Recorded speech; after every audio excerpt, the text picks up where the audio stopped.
धनंजय देशमुख यांनी आज मनोज जरांगे पाटील यांची अंतरवाली येथे भेट घेतलेली आहे. आपल्यासोबत मनोज जरांगे पाटील आहेत. पाटील, आज धनंजय देशमुख यांनी आपली भेट घेतली आहे, नेमकी काय चर्चा झाली? चर्चा तर काय, न्यायाच्या प्रतीक्षेत येत वन भावाच्या न्यायासाठी फिरत आहेत सारखं. आजचा विषय नाही घटना घडल्यापासून, परंतु आज माझी हॉस्पिटलमधून सुट्टी झाली. त्यानिमित्तानं खरं ते भेटायसाठी आले.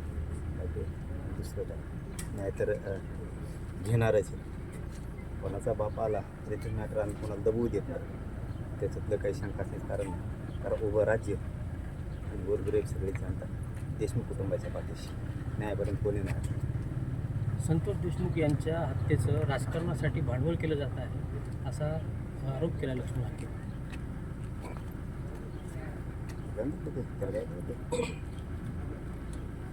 ते असे म्हणाले की त्याचं जाऊ त्याला काही कळत नाही. धनंजय देशमुख यांनी जरांगे पाटलांच्या नादी लागू नये. आपल्याला आम्ही दिलीच नाही. आम्हाला किती महत्त्व द्यायचं, काय करायचं आपण ठरवलं पाहिजे. कोणाची काय अवकाश आहे काय नाही सगळं बघितलं. कारण आम्ही कुणाच्या झालं ना असं सुखादुःखात कधी हस्तक्षेप नाही करत. कारण आम्ही ओरिजिनल असतं का त्यांच्यात जर काही मॅटर झाले समाजात आणि हात नाही लागला का माणूस हे झाले. त्यामुळे त्याला काय विरोधक मानलं त्यांना कोणत्याच नाही. त्याला आम्ही बोलत नाही. त्याचं विरोधक मानलेलं ज्याशी माणूस त्याशी दाखवू ते जाऊ देऊ तिकडे. तिथं असे म्हणाले की लय मोठे प्रश्न आहेत. आपलं केवढं मोठं मनोज जरांगे पाटील हे दोन समाजात तीळ निर्माण करण्यास कारणीभूत आहे. त्याला नाही करायचं. कारण मी सांगितलं ना तुम्हाला, आम्ही बळच कोणाचं बोलत नाहीत. आमच्याविषयी कोणी बोलू नाही बळच. कारण थुकल्याला थुका चाटणारे आम्ही नाही. त्याला थुका चाटायला सवय लागलेली असते. त्याच्यामुळे विचार जाऊच नका वाटले तर. आणि महत्त्वच देत नाही कसलं. आणि त्यांना विरोधक बी मानलेले नाही. सगळ्यात महत्त्वाचा प्रश्न म्हणजे त्यांना आम्ही विरोधक मानलेलं नाही आणि मानत नाहीत आणि मानणार सुद्धा. त्याचा फक्त गैरफायदा घ्यायचा. त्याशी मानून त्याशी बघू. मुख्यमंत्री फडणवीस मला म्हणाले की संतोष देशमुख यांचा खून झाला, निघून खून झाला, अशा घटना कबूल घेण्यात झाल्या नाहीत. त्यामध्ये दोषी कोणीही असो त्यांना आम्ही सोडणार नाही, त्यांच्यावर कारवाई होईल. कवा आज बोलते हा नाही पण कवा कारवाई होणार. सगळे पळून गेल्यावर देशाच्या बाहेर मोबाईल सापडतो मला. बहुतेक ते शंका येते धनंजय मुंडे घरी तुला का गं मोबाईल नाशिकून तसा तर मुंबईला गेला नव्हता ना ते त्यावेळेस. ते कुणाचा बी चाट आहे. ते तिकडून तिकडे गेला ना कुणाचा बी चाट आहे. तो मध्ये ना आता तिकडं तर नाही ठेवला मोबाईल. कोणचं सापडेला उज्ज्वल निकम साहेब नियुक्ती झाली का नाही. मग कोणचा नाही आहे आणखी. चार्जशीटमध्ये हे सगळे येणार आहेत. चार्जशीट तयार होताना उज्ज्वल निकम साहेबाची आवश्यकता आहे देशमुख कुटुंबाच्या कुटुंबियांना. चार्जशीटमध्ये लक्ष घालायला त्याला आवश्यकता आहे. कधी देणार तुम्ही चार्जशीट पूर्ण झाल्यावर? कधी देणार? 6 रुपये कोण केलं? गाडीवाला पुढे. गाडीवाला मीडियाच्या बांधवांना दाखवलं, आपल्या चॅनलनं दाखवलं की बहुतेक त्या दिवशी तो कोणत्या तरी टोल नाक्यावर गाठला. दरा रे हात तर कापायला माझ्या शरीरात. त्या दिवशी टोल नाक्यावरून गेलेत. तो सरमाड्या का कारमाड्या तो तिथून गेला. म्हणजे याचा अर्थ तो दुसरीकडे नव्हता, बीडमधूनच गेला. तसाच हो हे दुसरं फरार आहे ते भंगारी आहे ते इथंच असायला पाहिजे. बीड नगर किंवा बुलढाणा किंवा सिन्नरच्या भागात तिथं बाहेर नसावं दे. धनंजय मुंडे पण व्यक्ती जातो तर नेणारी गाडी पुढे, गाडीवाला पुढे, आरोपी केला का? धनंजय देशमुखांना धमकी देणारा पुढे तो कुठं आहे? रगा करून नेऊन दिले गेवर आहे तो कुठं आहे? 6 रुपये केले का?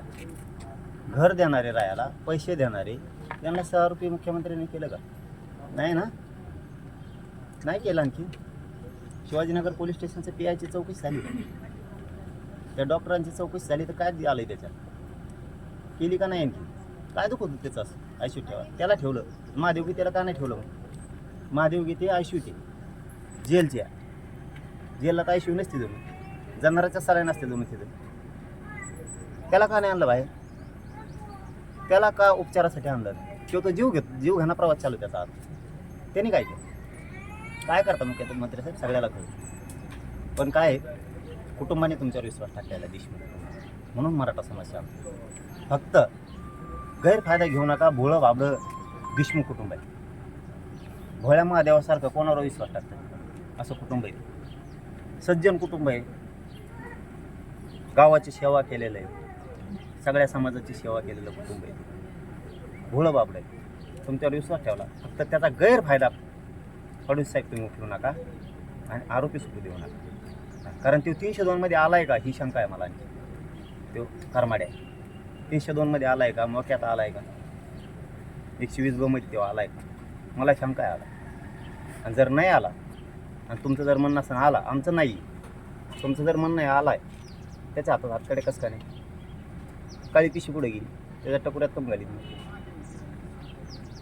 हे कुठे आहेत बाकीचे, त्यांच्या चौकशी कसं का. महाजन कुठं आहे, PS आहे तो, पी आहे का EPI कोण आहे तो कुठे आहे, त्याला कसं काय घेतलं नाही याच्यात. त्यांना पळून देणारे कोण, बडा नेता म्हणलेले ते एक शब्द आहे, आठवत बघा, मेड्याच्या बांधाजवळ म्हणले. किंवा मला वाटतं माननीय न्यायालयाच्या पटलावरती हा विषय आला आहे, एका बड्या नेत्याला फोन केलेला आहे असं माननीय न्यायालयासमोर बोललं गेलेलं आहे तपास यंत्रणेकडून. बडा नेता कोण आहे आम्हाला कळून द्या ना. ते कोणाचा बी चाट आहे, त्यांनी बड्या नेत्याला फोन केलेला असं संशय. त्या सरमाड्याने सुद्धा बड्या नेत्याला फोन केलेला आहे.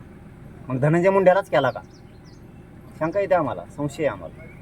त्यालाच केलेत का काय, त्याचा शिडीआर घेतलेत का, धनंजय मुंडेचे मोबाईल सगळे जप्त केलेत का, त्याच्या आसपासच्या लोकांचे ते दुसऱ्याच फोनून बोलतो ते केलं आहे का, नाही केलं. कोणचा तपास. फडणवीस साहेब कुटुंबाचा गैरफायदा घेऊ नका. गरीब कुटुंब आहे देशमुख कुटुंब, लय वाईट फळ भोगावं लागतं. शेवटचा प्रश्न, आरक्षणासंदर्भात पुढील भूमिका काय आहे. आपण उपोषण करणार आहात, मुंबई येथे खासदारपणाची पाहणी करणार आहात. बघतो आता 4-5 दिवस झाले. तात्काळ शब्द आहे, 4 मागण्या शिंदे समिती तात्काळ सुरू करू. त्याला सुरू करायला काहीच अडचण नाही. त्याला काय JR लागत नाही, अध्यादेश लागत नाही, विशेष अधिवेशन बोलावं लागत नाही, किंवा देशाच्या सर्वोच्च सभागृहाचं संसदेचं अधिवेशन नाही बोलावं लागत. समिती ती सुरूच, फक्त तिला बढती द्यायची, कामाला लावायचं, इतकं साधं काम आहे. ते होत नाही आहे. त्यांचा कुणीतरी म्हणजे TV9च्या माध्यमातून मुद्दाम सांगतो, आता मला माहीत नाही कालची माहिती, आणखीन आजारीची, कुणीतरी मराठवाड्याला हरपळ नावाचा बहुतेक दिलेला आहे. हरपळ किंवा हरताळ काहीतरी असं काहीतरी अधिकारी तो व्हॅलिडिटीसाठी दिलं आहे. त्यांनी खूप व्हॅलिडिटी रोखल्याचं जाणून बुजून अशा लोकांच्या तक्रारी आहेत. फडणवीस साहेबांनी त्याच्यावर काय केलं. गॅजेट शिंदे समितीकडे आले, 7 महिने झाले. 7 शंभूराजे देसाई साहेबांनी आणलेलं आणि समितीनं पण आणलेलं, 2 आणले, एक आम्ही दिलेले, 3 लागू का करायचं. इतकं अंत नाही बघायचं. त्यामुळे नाविलाज. जर हे नसते करत आता त्या केसेस मागं नसते घेत आणखी, तर नाविलाज जाणार आहे.